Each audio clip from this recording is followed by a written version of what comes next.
Hello hi सांग मैंने तो वेलकम कर मोर गोटे मिनी ब्लॉग को। तो आज हूँ शुभ कार्तिक पूर्णिमा। तो समस्त को हैप्पी कार्तिक पूर्णिमा। तो सकाल सकाल उठी आम बाहर पड़ू आम घर पाखे माँ मंगला मंदिर से पूजा सारी आम ए बाहर पड़ू चंपेश्वर मंदिर आम घर पाखे शिव मंदिर से पहुँचला आम ए जाऊँ डंगा बसैवाई सांग मैंने ये डंगाटा मुझे कर देखु भल लगी ना खराब होती मुझे डंगा बसैली आका माको बोई गुआ थोड़ी पान गुआ तोर मासक धर्म मोर और मो डंगा बस सारा ये मो बो आसला सी ए डंगा बसौची।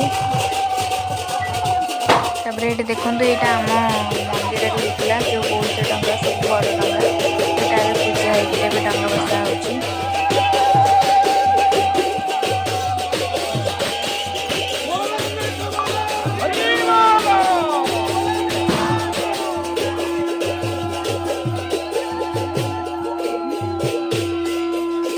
से डंगाटा बस सारापर ये मो मंदिर को पलि आसली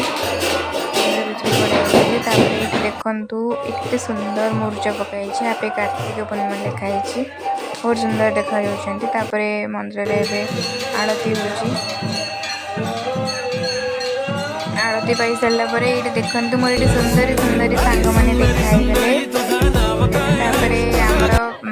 पूजा पूजा सरीगला आम घर को बाहर खीरी नहीं कि ये मो सांग को बहुत भोक हो से दीदीटा खीरी नहीं कि घर को बाहर। तो वीडियो भल like comment share and subscribe.